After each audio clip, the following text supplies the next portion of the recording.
I don't know. Is there a best movie? I honestly think that maybe the 90s one was the best and they've slowly been getting worse. Jesus. Like, is that the point we've got to? Like, we've got fucking Cloud Galactus, and then we've got... It's so good. It's so good that no one saw it, and that's what makes it the best. It's fantastic. Say that again. Hey, but if Miles Teller shows up in fucking Secret Wars, I am there. As long as he gets brutally murdered on screen. No, let's keep that a secret. Let's not leak this out. Let's not get Kevin Feige on us for that comment. That's definitely not happening, guys. It's not happening at all. I don't think anybody would remember who he was. He would turn up and the audience would just be like, who? Was he? Oh, yeah, right, he was. People would be like, it's the guy from Whiplash. Yeah, exactly. Yeah, it's the guy from everything else other than Marvel. Yes. That's exactly the response. Have you seen the new set photo? Oh, no, I haven't. No. What's happened? Not much. Who's on set? I'll see if I can get it up. Sorry, Mike, you can continue what you were saying. What was I saying? Well, I was saying, strangely enough, Kate Mara is actually already in the MCU. So... Not again. Because she briefly appears in Iron Man 2 as the cop that serves him with the papers to appear before Congress or whatever. Oh. And she's also Sue Storm in that abysmal Fantastic Four movie. My favorite game is Spot the Reshoots. Oh, Spot the Hair is just amazing. The fact that the wig isn't even the same color as her natural hair or length, it's just ridiculous.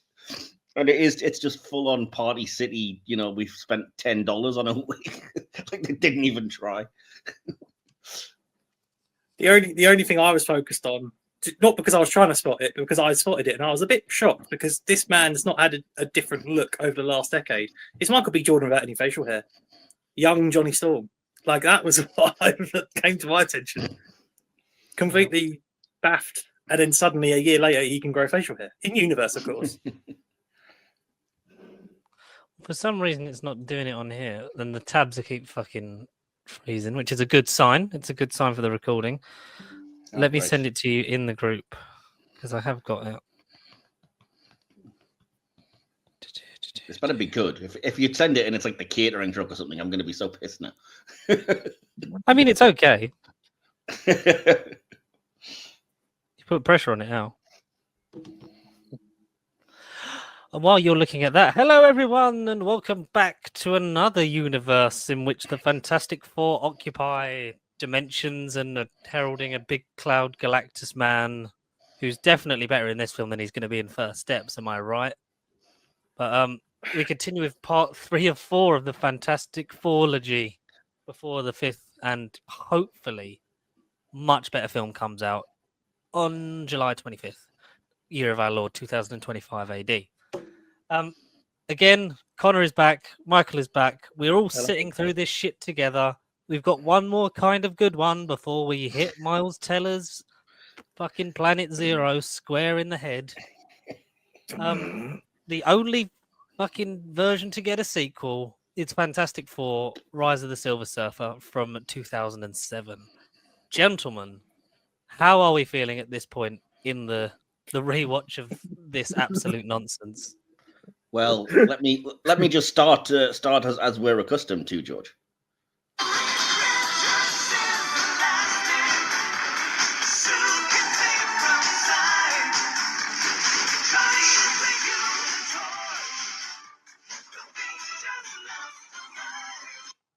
Yeah, the Thing loves to fight. That's a personality trait, not a power, but whatever. It's clobbering time. They only say that in the cartoon. Oh, I love it. Oh yes, I have thoughts on Rise of the Silver Surfer, and they're not all good. No. Wait, what? Shock horror. What? Where were we in the world? If we can remember 18 years ago, when this film happened. I don't think I saw this in the cinema. Oh, I definitely saw this in the cinema. I might have done. Storming out at the end. I feel like this was the start of the cinema, some semi-regular thing. This is the first film you could definitely remember at the cinema, Connor. What the fuck? I remember seeing something silver on the screen, But Was it a it could have stroke been you were having as the great. film happened? I don't want Was to what? watch it. Is it like a fucking stroke you were having as the film happened? No, I wanted to watch it. Little kiddie old me wanted to watch something CGI Silverman on the screen. I thought, ooh, exciting, but Is not this this what version. put cynicism in you? Like now that when I tell you to watch stuff and you just generally start to hate things, does it stem from No. 2007, The Silver Surfer? Yeah, this is before you. I didn't know what cynicism was. I was just a kid. I was a kid You're young and full of hope. before I discovered the world of film, and I was just like, wow, Silverman. Ooh, but no, not this. Wasn't this? Was just a guy in a silver bodysuit. This was a With guy. he was just a guy. In this photo, like in my photo, in the scene where he's off the surfboard, sort of jumping ahead a little bit. He's more. He looks silvery in this particular photo, but in the film, I swear, if it's just Disney Plus playback or my TV calibrations, he looks fucking grey. He's not silver anymore. He gets drained of his powers. When he loses the board, he does specifically go kind of a dull grey because he loses dark, the power. Yeah, so. It's not my eyes then. Yeah. It's not my eyes. No, it's deliberate. It's supposed to be like, oh, the power cosmic Doctor Doom has it now, so he's doesn't have it, and so he's kind of, I'm not silver now. I'm just kind of a dull metallic titanium or whatever. Boring guy. Yeah, boring man. Yeah. The dull metallic titanium non-surfer guy isn't very catchy. Yeah, Titanium. People didn't respond to titanium stand around her. It doesn't have the same ring to it. Hey, you're gonna love it when he's in Fantastic Four Second Steps. Second step, shit. I also like that First Steps could be referring to Franklin. I think that's the point. Yeah. Kids, am I right, guys? The whole reason we're recording Kids. this, because kids. The whole reason you're recording this, actually, I don't even go there. I don't want that rumor out in the world. No, like I am both Sue and Reed, and you are my respective Johnny and Ben. Fair enough. Which way around is it? Who's Johnny and who's Ben? You can decide. You guys get I to can flip a coin each week. I think we both know I'd be the closest to Ben Grimm. Although nowhere near as strong, okay. just a big lumbering rock thing that keeps. Oh, I'm sorry. I've made a How bad is mistake. it? I used to smoke. Yeah, take the stairs. I definitely didn't see 05 in the cinema. I definitely did, because did I not mention last? I can't remember if I mentioned in the last episode that it was the first film that my little brother ever saw. Yes, I I remember seeing him when he was about 6 or 7. Yeah. So I actually saw both of these in the cinema, but not obviously the 90s one never got a release, and I didn't bother seeing Fantastic in the cinema, but I did watch it when Disney Plus first launched in this country. Yes, same with me. I'm pretty sure I didn't see this in the cinema. I remember the adverts. I remember seeing the posters. But Yeah, I'm 90% exactly. sure I watched this at like home. I did. Maybe if I I'd remember gone being to so see it, excited for this movie, by the way. It was just, I was so hyped, and I thought there was going to be, they're surely definitely just keeping it a secret, and Galactus will appear, and it'll be so cool, and all the trailers and everything look great, and then, just so disappointed after seeing it. Yeah. So, Michael, wow. as you were older than us, how did you feel when you knew a sequel was coming to Fantastic 405? Were you like, okay, we can kind of, hopefully it's going in a direction, or were you just like, yeah, no, pretty good, because I okay. mean, as I mentioned when we reviewed 05, it's not a terrible movie, and it kind of, the things that it does wrong you could easily correct, and plus it gets the origin out of the way, which is always like, once you're not hampered with that, you can kind of just hit the ground running, because you don't have to worry about where do they get the powers and stuff. It's just right, it's done. And I was like, okay, so we're doing the, plus it's kind of the same situation, I've said it before, as the kind of the Dark Phoenix comics, in that these are some of the most important and seminal comics of all time, and I love these stories. And since I didn't grow up reading comics, I was kind of early teens before I started, but since the first time I started reading comics, the Galactus trilogy is like holy grail type stuff, and I was, they're doing the Galactus trilogy, Stan Lee, Jack Kirby comics, it's going to be so good, the Silver Surfer, and then it just got baffling, because it was like, we're also having Dr. Doom in this film. It's like, but he's not part of that story. Well, we're doing the one where he steals the Silver Surfer's powers, but also not really.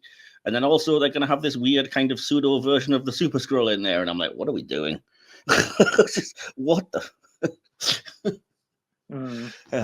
So yeah, as I kind of saw it, because I didn't hear any of this, like I was avoiding spoilers, and as I was watching the movie and more of this stuff was going on, I was like, what the F are we doing? And then, yeah, I remember there being a weird rumor, sort of, not a rumor as such, but like it would go around that whoever it was that was in charge of 20th Century Fox just really didn't like the idea of big giant robot things. It was the same reason that the Sentinels never appeared in the X-Men films for many a year.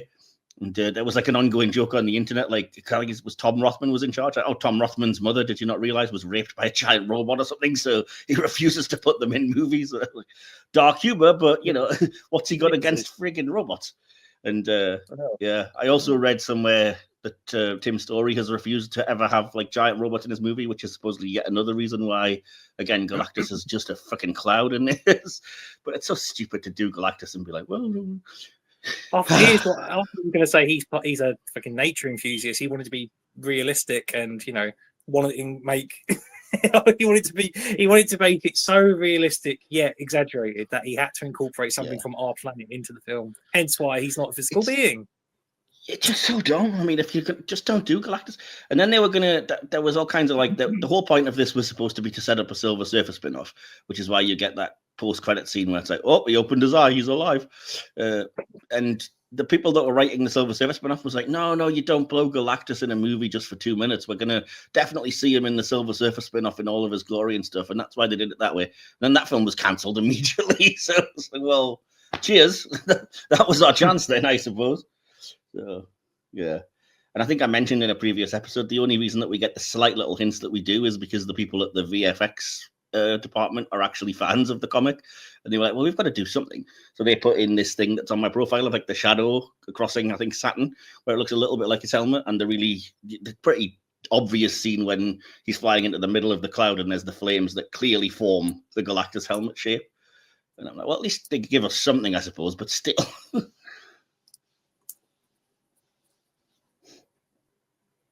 Yeah, it's such a weird one that, you know, the fact that in the new one, they've clearly just flat out going, yeah, you know, Galactus is a giant man. He's devouring the planet. There he is. There's Ralph Ineson. He's got a great voice for Galactus, I presume. I don't know. It's weird because, like, Galactus is literally just like, I mean, I know it's, 4 years before, but it's a bit like Parallax at the end of Green Lantern. Yeah, people hated that, to be fair. But yeah. Like just a big fucking grey mess in space. But this one, I mean, we spoke about it before, didn't we? That, like, you know, the origin story is fine. It's getting it out of the way, and you know, you can sort of free yourself from the shackles of having to do, you know, fucking Uncle Ben dying and all those kind of things. Like once you get to the second one, normally that's when you can kind of cement the identity of what you're doing with this like adaptation, which is why, you know, a lot of adaptations of those characters since, like including the one we're going to get back into July, we're just skipping the powers now. We're going right, so we're trying to cut out the thing of we've got to do the origin story and get the feel for it, because I believe Superman's not showing it because James Gunn said you don't need to see the baby rocket anymore. We don't need to see fucking Martha's pearls in the alley anymore. We've seen so much. We've seen Bruce Wayne's mum die so many times. God damn it. Uncle Ben, like all those kind of things, like it's you know, it's something that's going to slow it down, which is why, you know, I think I like this one better than 05, but just purely because I think I just remember it more. Like I remember experiencing it more. I know this is before I was, you know, deep into comics and lore, and before I was like, wait, why are people so angry about this space cloud? I don't get it. And then like really into it, it's like, oh yeah, they fucking done that character dirty, and hopefully we're getting some reprieve of that this year. But I think it's I think Mike said it last week. They write Reed a lot better in this one. The dynamic between the four of them, I think, is great. I know they're setting up the thing of, Franklin's going to maybe appear in the third one that obviously never happens. And I just like them better. I think they flow better. It's a bit like any actor coming back to an important role. They all seem a bit more settled, a bit more relaxed of like, right, well, we've done it and people liked it. They want more. Let's give them more. Sort of thing. It's more at ease, and like maybe it's just a matter of the take as well. But yeah, like you say, there is that sense of familiarity, and everyone's just kind of more on their game, on form, so to speak. It's just more in this particular example, and the other installment yet to discuss. That it's other elements that completely bamboozle the experience and maybe undercook or overcook the pot sometimes, as we'll go into anyway. Yeah. I just think you're right in what you say, but for me, there's a couple of moments that just get too cheesy, and some of the jokes just don't land and get a bit ridiculous when they're like gurning at the camera at times and stuff, you know. Connor, what is for you this movie? Your experience, like it, dislike it? Inferior sequel. Even as a child, I didn't. Really? I saw this and thought, no, not as good as the previous one. And I still think that now. Like, it just isn't all that. Not because of the issues that are more passionate from Mike's perspective, which I totally agree, the nerd in me agrees now. But even back 2007, it just wasn't as good. I just didn't enjoy this one at all. I didn't find the surfer very cool. He didn't make me want to go on a surfboard and sail into space. It just didn't do anything for me. Reed is more he's more traditional in tune with his character in particular, and that's all stuck out more in this rewatch. Ben and Johnny are both fantastic, pun intended, not intended, but there you go, they're both excellent. Jessica Alba, again, apart from looks, feels dramatically different. And even Doom wasn't come across as menacing as he did in 05, but then was he even menacing in 05? Like, even what's he doing in this movie though? He's got no exactly. Yeah. What is he doing in this movie? He's got no reason to be here, and it's just everything that he does and everything that they do with him is so stupid. Like, they magically cure him for no reason other than got to get the actor back and can't have him just looking scarred the entire movie, and he steals the powers and does approximately jack shit with them. I mean, I'll ask you guys a question. Can you remember how exactly he's defeated? Because I can't. I believe. Where does he go? Pseudo Super Scroll, and then I'm assuming Falcon Punch, Fire Punch, like stretchy fire. But you don't see it though. It's like we punched him away, so now he's fine. Like, what? Yeah. I mean, we should preface this with the fact that since we last talked about these movies, Julian McMahon has sadly passed away, which is just, I feel really bad about saying that he looked like John Barrowman. I've always rated him as to be fair, and I said this even before this happened, and RIP, I said he was a really good actor. He just wasn't given the material. And if you look at, like I said, his role in Runaways, the Marvel TV series, which very few people have seen, he's really good in that. I mean, it's not my kind of thing, but he's apparently really good in Nip Tuck. And yeah, I've watched Charmed. He's pretty good in that for the few episodes that I saw. I've never sit and religiously watched it, but I used to watch it when it was on Channel 5 on a Saturday, and yeah, pretty good. But yeah, this scripts like this just give him nothing to do, and then what they do make him do is just beyond stupid. And it's just it defies belief that the entire world is just like, well, we're hiring you, the man who, visibly turned full supervillain in the last movie and tried to destroy the world. But we're gonna hire you and we'll trust you. And everything. Why? It just makes friggin' Captain. It makes Captain Holt from Brooklyn Nine-Nine look like an idiot. Speaking of, late great people who we've sadly lost. Yeah, Andre Braugher, fucking hell, this is But I think that I know it was Fox as well. Like, maybe they were looking at what they had kind of at that point done with the X-Men of like, well, Magneto was in every film and everyone liked it because Ian McKellen was, charismatic and great, and him and Patrick Stewart played off well against each other. So maybe they were like, let's create that for Julian McMahon and Ewan. I have no issue with them putting Doctor Doom in a Fantastic Four movie. It makes sense, but the plot doesn't justify it at all. It just takes leaps from like A to Z of just like, well, the surfer flew over Latveria and woke him up. And now he blasted him and he's cured from whatever his powers were, but he still kind of has legitimate powers. And now he's being trusted because why not? We need to get him close to the powers. Now he's stolen the surfboard, but he's not doing much with it. Oh, now he's been punched and he's beaten, but don't worry, we won't see where he goes because we might have him back in another sequel. Or it's just stupid. It's so pointless. Would you have rather this movie without Galactus or Doctor Doom? It doesn't need Doctor Doom in this. If you're doing the Coming of Galactus trilogy, he's not part of that story. And yes, I know that he does, there's another story way later down the line where he does steal the power cosmic and whatever else, but that story doesn't have Galactus in it. You can't do both these things. I mean, it undercuts the threat of both of them, but particularly of Galactus when you're dealing with something else like that, and it's just stupid. And so they both get kind of dispatched way too quickly and easily and just brushed under the carpet. And it's like, oh, all right.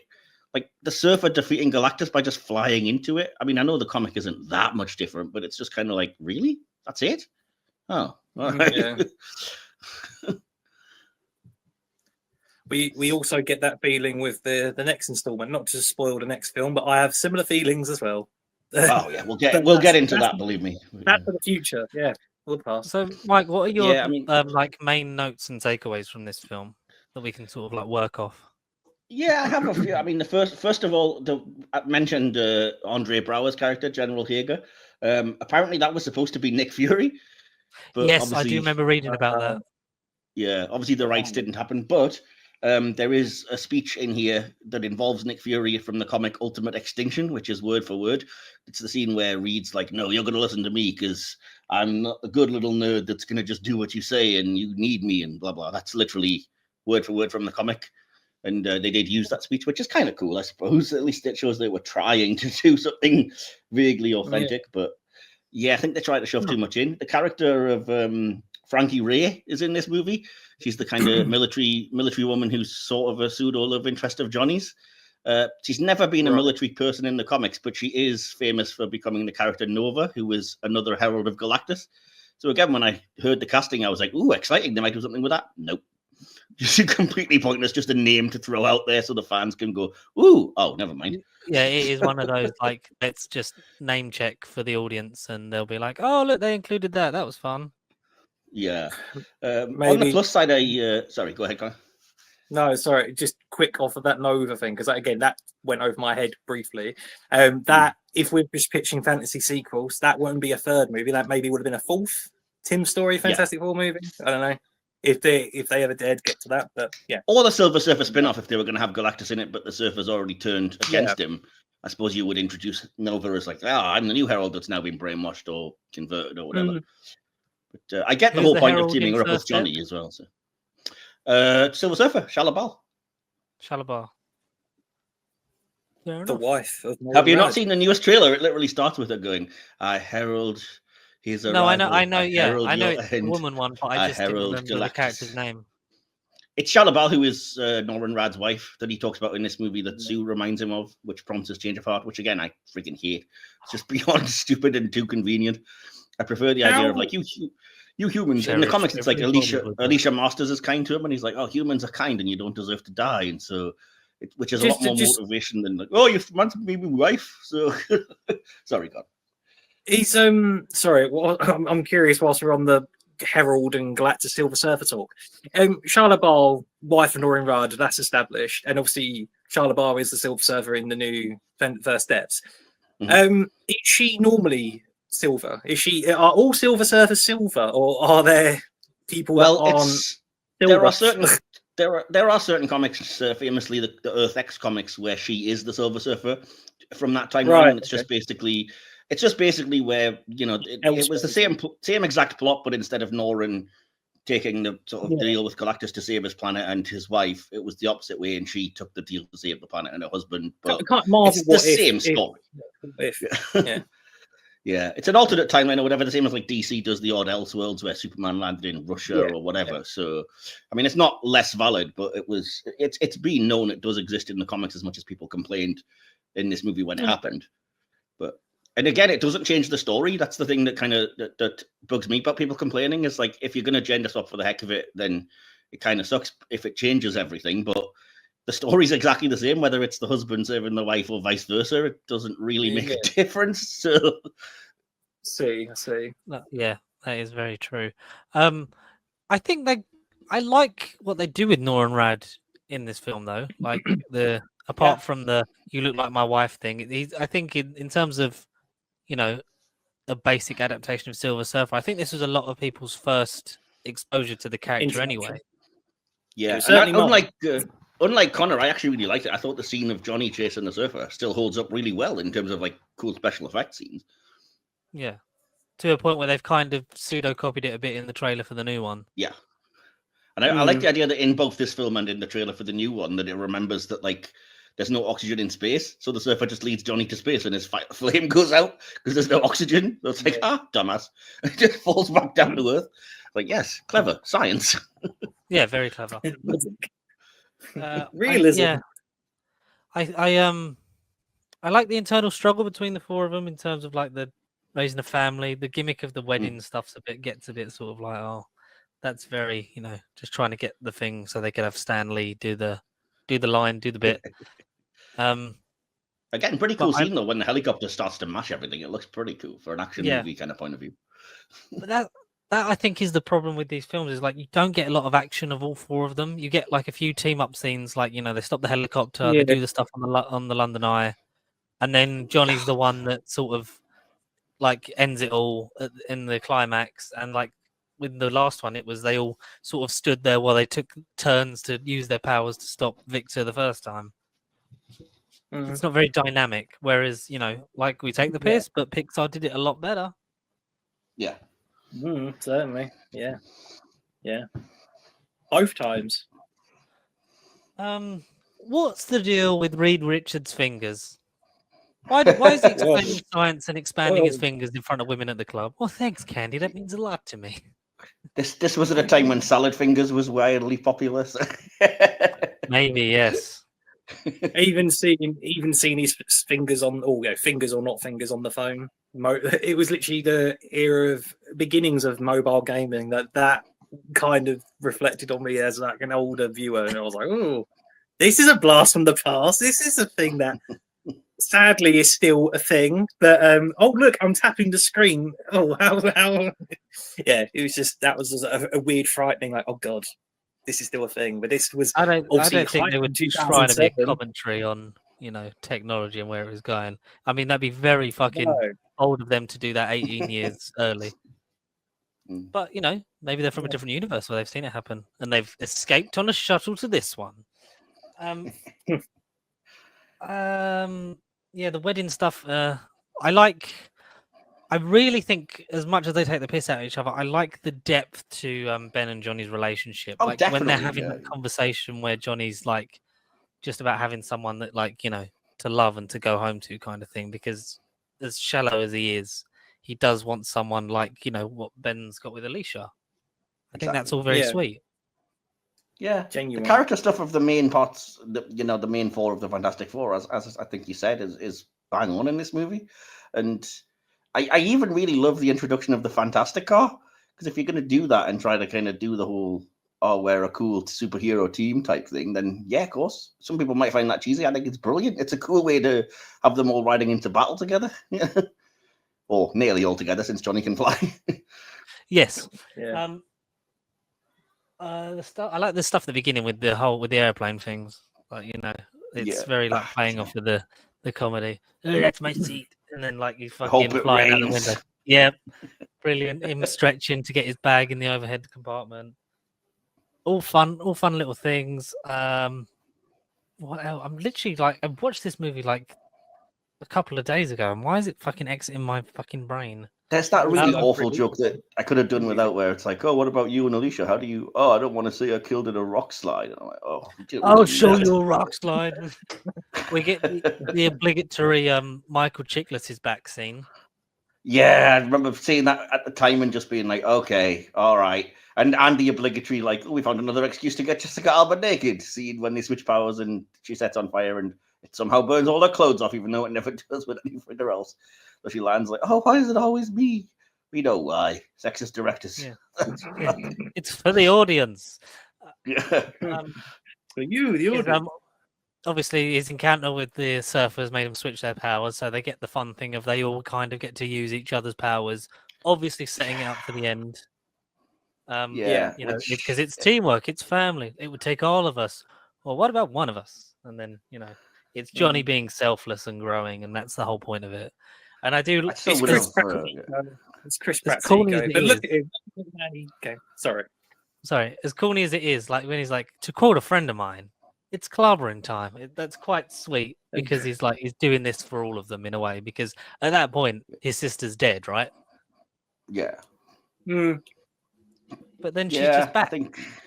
So how does he still get power from her? God knows. I mean, that's the it's thing. very It's valid just point. it's very convenient as to kind of like, okay, you can switch powers, but why does that make you suddenly, absorb all of them at once? There's no indication that that's the same kind of thing. But of course, like I said, they've got to do the whole, we'll shoehorn in a version of the Super Scroll. We've shoved as many other things. Why not? And it's just weird. And then the way that the power cosmic is just a magic do anything kind of power. It's like, what does it actually do? It changes the weather conditions. It, creates sinkholes. It cures Doctor Doom. It brings Sue back to life. It stops Galactus. It makes It's a Johnny bomb as switch well. powers. It's just, so what is it? you can't just be like, it does whatever I say it does, because that's just, It's the again, plot terrible device. writing. It's It's the plot just- device. Well, I Exactly, think but- if it was in a universe in which Doctor Strange exists as well, you'd be able to go more into the cosmic side of it, and Well, I the get more- that, but at least, I mean, I'm not saying make it realistic, because of course it isn't, but the idea that when it becomes blindingly obvious that you've written it as just like, oh, cool, we have this thing where we can just say it does whatever we want, and it's just lazy writing to be like, it can do that, because why not? And it can do this. And like, oh, come on. yeah, a bit of a Deus Ex Machina kind of thing, really, isn't it? Exactly, yeah. In terms of the new cast members, how do we feel about Lawrence Fishburne and Doug Jones creating a version of Nora and Rad? I did read that Lawrence Fishburne thought he was going to be voicing Galactus, and I think that would have been a much better fit. And then Oh, I like that. Huge improvement. Even if we Yeah. didn't still see him, like, his voice in Galactus would have been, that's a pairing and a half. I would have much Yeah. rather heard Lawrence Fishburne as Galactus and then let Doug Jones play the Silver Surfer, because we know he can act. I mean, look at Hellboy 2, The Golden Army, that really awesome scene of him and Hellboy getting drunk and reminiscing about lost loves and stuff. He's really good at that kind of thing. So, like, let him do the voice. He's an actor. So I did read that he actually has a clause in his contract now that if he appears in something, he has to do the voice of said character as well, except foreign things, which obviously if he doesn't speak the language, that's understandable. But yeah, I think he got so sick of being hired to play characters that were then voiced by somebody else. It's like, right now, if I'm playing a character, I'm voicing. I mean, that's more than fair enough. I love the fucking storyboard ab scene. I like it's just so stupid. Let me give you all this exposition through my chest. Sue, stare at my abs and look. And I'll tell you Outer a story. space has appeared. I mean, like they're sent to a military base again. They've got to do the whole perimeter thing. Is the classic. Well, one of them's not working, so he, that's how we discover that he can just get through her force fields. And then they set it off, and then they separate from the board, and then Victor's immediately like, "Oh well, going to use this for my own personal gain and just be an arse." Again, it makes them look so stupid though when Victor's like, don't worry, Reed, I'm not up to anything menacing. Oh, come Even though he's on. literally doing it in the same room, he's making that fucking bracelet thing. Yeah. It's like, you're working. How terrible is the friggin' security of this army base that they hired him stupidly in the first place, and then you've still got Reed, I'm better than you, Reed. See, everyone trusts me, even though I tried to kill you all. No. Let's all go for a spin. Oh, but yeah, I mean, there's some good stuff. I don't mind the London sequence, apart from the defying physics, because that's not how water flowing would work. It would just seep in and fill it from the other direction. But whatever. Oh, I do have a quote I had to share, because I remember reading this and it sums up one of my other problems with this movie, and it's with regard to how Tim Story kind of sees these films as director. So yeah, apparently during filming the scene where Sue shows emotions, Story asked Alba to, quote, cry pretty, as he thought it looked too real and too painful. He said, "Don't worry, we can CGI the tears." Oh, doesn't that just say it all? Jesus. Disgust. Cry pretty. Damn, I never Yeah. tried so hard to cry again in my life. Cry but pretty. damn, Don't worry, if doing it there's no pretty. tears, we'll just CG them in later. Like, oh, come on, dude. God. That's just offensive. Yeah. Jesus. So yeah, not Can fond you of hear me? Tim Story after hearing that.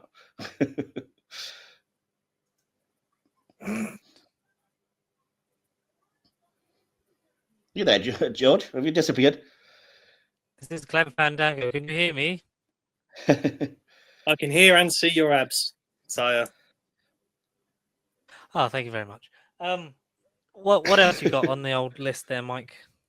I think I've been through most of it. Oh, the US Army can't just waltz into England or Germany and take over a military operation as they do in this film. It doesn't work that way. They'd have their own armies that would take over. Yeah. I was quite shocked at how badly and kind of gruesomely the general gets murked when Doom takes the powers, and he just like eviscerates him down the middle, and he blows half of him into ash. I was like, oh wow, yikes! I thought some of the Sue invisibility effects seem to have improved, but unfortunately, it seems to have cost the stretchy effect, which seem to have gotten worse. So it's kind of a weird mixed bag. Fair trade, Yeah. And the only other thing I have is just that I hate that the ending is just incredibly rushed. The resolution just feels like, well, it's been an hour and a half. Let's quickly wrap everything up. It's one of the few right. gruesome deaths in these films. Yeah. But at least they had the guts to do it. You know, one of my biggest issues is this 12A films that are like a show a gory death. Like I just saw the new Jurassic World film, and there's somebody who gets bitten in half off on camera, in full view, and there's not a drop of blood. I'm like, wow. Just looks like this dino bite into a Lego man. People are full of blood and guts and stuff. That'd be a friggin' mess. It wouldn't just be a clean, oh, all right. Never mind then. So yeah, if you're gonna do it, at least commit. Exactly. It all comes down to not just like the marriage of the movie, let alone life, commitment issues, guys. That's the moral of the story. Commitment issues. Yeah, I've said all my bits. I'd love to know what you guys kind of like and dislike about this particular film then. I mean, I'm sort of skimming through as we were talking. I've actually got the movie on now, like just sort of skimming through it, and oh my god, there's two abs. There's two double Silver Surfers. What's going on? Oh no, there was a paradox. No, Look at genuinely, the you abs. just appeared. No, genuinely, I saw a 12-pack. They just appeared. I showed really exposition from the future. Yeah, exactly. Yeah. I just didn't remember the movie being so much in the military base, because when I go back, all I remember is the brief wedding, the chase, like the Human Torch surfer chase, them in the military base talking, the Silver Surfer tied up, and then Johnny getting all the powers. Like I couldn't really connect all the dots. I didn't even remember how the resolution happened. I forgot about the cloud. But I don't know. It felt, again, it felt like I was watching this for the first time. It's been so long and so much has happened since 2007 and now. But yes, it just, I don't know if there's so much things I like about it. There's individual scenes that I kind of still have a giggle at because it's this era and it's this version of the film and this universe. But outright good scenes or outright good moments it's a hard one. I feel it's just an odd fish. I don't know this film at all like the way I thought I did. Baffling. It's baffling, but it doesn't offend me because it's this take and it's this universe and this cast. If this was done by any other run, then I'd be offended by it. But because it's this take and this is like a timepiece, it's my childhood, albeit not as passionate like I am now and not as clued up as I was back then. It doesn't bother me, but I don't look at it and go, oh, nostalgia, oh, happiness. I'm like, oh, did this make me feel anything back then? I sort of just blinked and it was over. And I still feel like that now. I blink and it was over. It's just crazy. Chris Evans' ego did the final boss, and then look at him. He's the one that really benefited from this. But anyway. I think he's played two comic book characters well. Yeah. You're breaking up, George, but I can hear what you're saying. This also exists in a time. Yeah. You're saying Chris Evans was good as. Sorry, you were there. Yeah, you're saying Chris Evans was good as both Captain America and Human Torch. So yeah, I agree. Mm-hmm. And I also think this existed in a time with like Raimi Spider-Man, with like it kind had some X-Men films that were okay. Like, had this happened at any other time and sort of had the third, fourth be a lot more revered in terms Yeah. of, because Maybe. it kind of sort of ended before it really got going. For shitty actors to look back, it's just like there, but still has 10 more personality.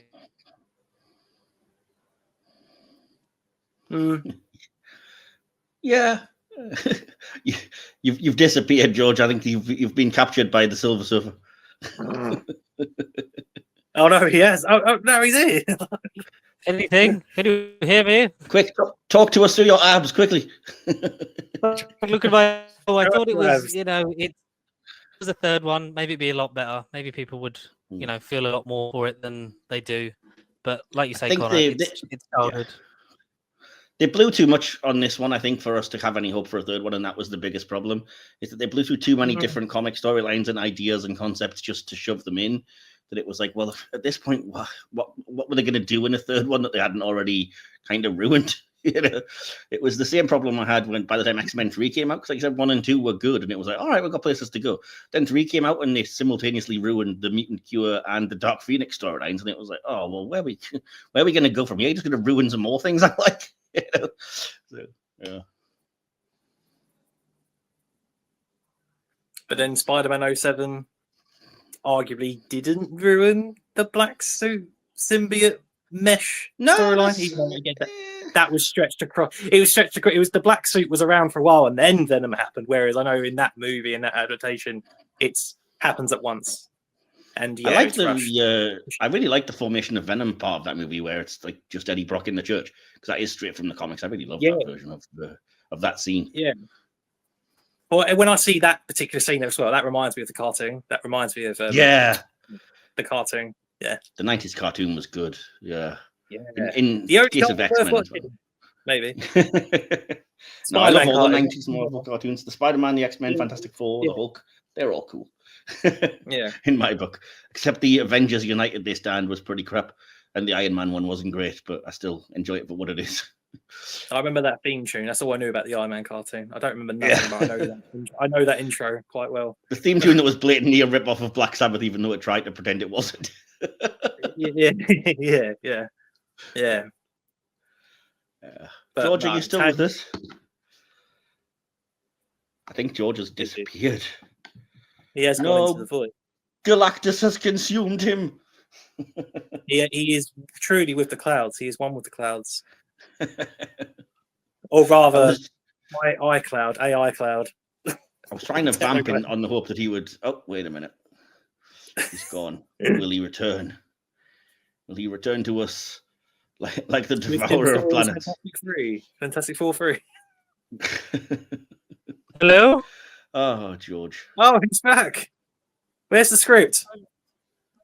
You hear me? I think so. Just about. Oh, let's round this up because this is getting fucking ridiculous for my cosmic energy. I like the film. I liked it better in the past, probably, but in terms of these last two, it's a lot of nostalgia for me. Character work. I've probably disappeared, but fuck it. No, we can hear you. Yeah, I gather you would have liked it more than us. Below, just below the previous. Out of the 3 Fantastic Four movies, this is the least fantastic, and this is third out of third. The fourth one we'll discuss up to now. Well, we might if George can actually get back on. We might not at this rate. Yeah. Yeah, no, I would never want to bully anybody that likes this movie into disliking it. I know there's some people that are, and a lot of people that aren't as geeky into the comics can accept it a lot easier. But yeah, that's fair enough. Anyway, yeah, George, if you like it, you're entitled to. If it's your favorite of 4 admittedly weak movies overall. Spoiler alert. Oh, 2005 weren't weak. It's flawed, sure, but it's not weird. It's the best of them, easily. Yeah, I mean, Yeah, that is nostalgia saying that as well. Like that, I actually feel something towards this. Literally, like it was a blink. It was a bit like, oh, Rise of Silver Surfer. I haven't seen these in donkey years. I'm excited, but as soon as, again, the wedding, the chase, like the initial Johnny Surfer chase happened, then the movie just became less interesting. And I thought, oh, the charm's worn off now. And then I went to the end, the third act, which I totally forgot. The military base and Surfer tied up, which again, that's an image I remember, but not in a good way. And then, the rest of it, I kind of had to piece together. And then Doom, just again, like you pointed out, Mike, just being, yes, despite the fact that I tried to destroy you all in the last movie, yes, you're the guy we trust to rally the Fantastic Four up for military reasons. This doesn't work. It's stupid, horrendously stupid. But anyway. George, are you with us? Am I here? Am I back? Oh, I journeyed from the void. Yeah, clear. Would you like me to quickly give you my very long ass conclusion and score for this movie? Yeah, Connor, have you done yours? No, but maybe this particular installment, I'm going to go with I'm going to give this a 4 out of 10. 4 out of 10. Okay. Yeah, a 4 out of 10. Yeah, that's a not solid that great. 2 out of 5. Disappointment. I give it 1 out of 0 Galactus. Because he's not really in it. Michael, hit us with the knowledge. Apologies, I didn't realize how long this was till I'm reading it back. And again, if you like the film, I do apologize. You might just want to disappear for a minute or two. So my conclusion was the longest 88 minutes of my life. This film reduces some of the greatest, most legendary comics characters and moments to damp, groan-worthy slapstick, generic and illogical preschool cartoon superhero waffle, and an ending that turns arguably the biggest moment in comic book history into something that would make a half-decent cure for insomnia. I hate this movie. It's bad enough that Galactus, the wondrous, spectacular Lee Cursby cosmic masterpiece, is reduced to a fart cloud, but maybe there's a metaphor for the whole film in that. In the interest of fairness, and for those who do enjoy this film, I'll admit there are a few things I can praise. The Silver Surfer effects are stunning and still hold up well. The characterization of the Fantastic Four isn't bad when the script allows them to stop being plot pawns. Reed Richards is even a slight improvement on Griffith's performance in the last movie.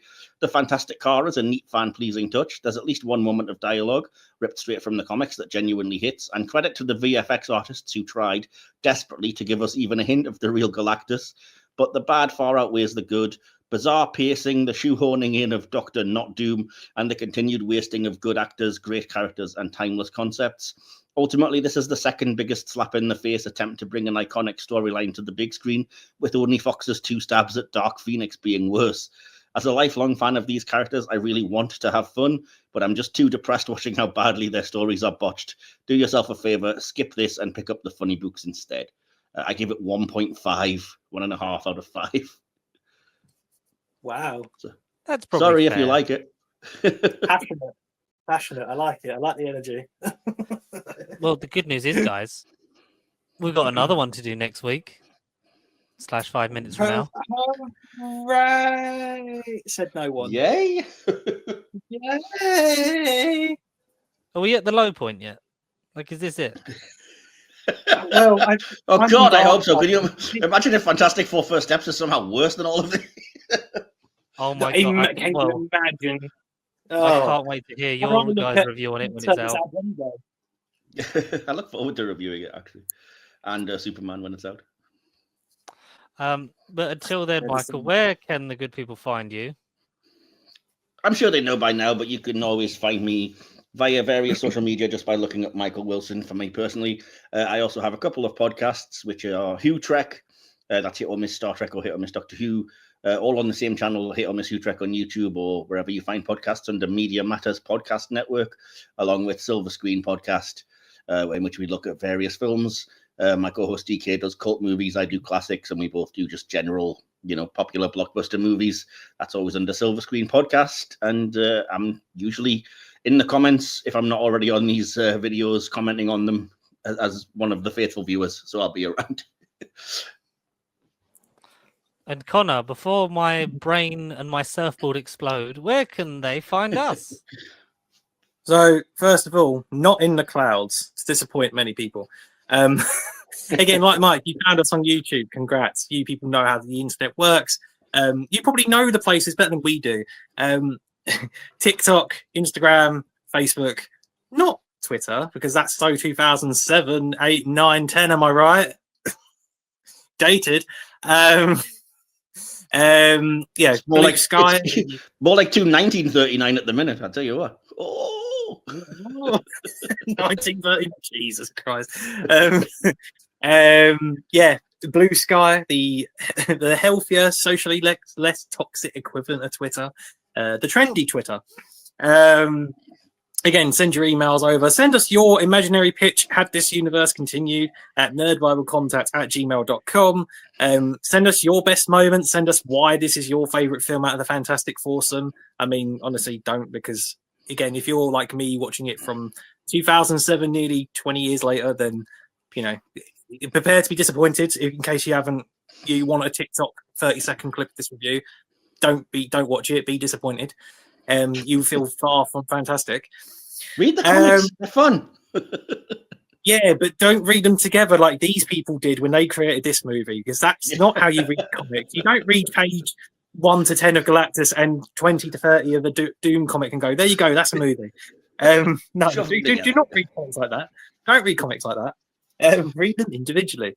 But yeah, nerdbiblecontact@gmail.com. Yeah, Fantastic Four review, opinion, cosplayers. If any of you are out there watching this, Fantastic Four goodness, let that spread into the first steps. That by the time this comes out, will probably already have happened, and we'll be like 4 stories up, maybe the Doomtish.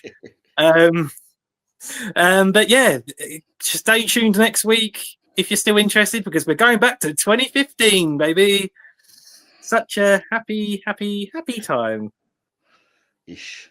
And before we go, because this has been quite short, if anybody is curious to look up something that's not particularly better than these movies, but just is wild fun and you can't believe it exists, do look up Fred and Barney Meet the Thing, a cartoon series from, I think, the 60s or maybe 70s, in which it was always a double bill with the Flintstones, but there was a version of The Thing, which was a young boy called Benji Grimm, who could transform into the Thing by picking up his magical ring and saying, "Thing ring, do your thing," and then being covered with rocks and transforming into the Thing, which I only just discovered like a week or so ago.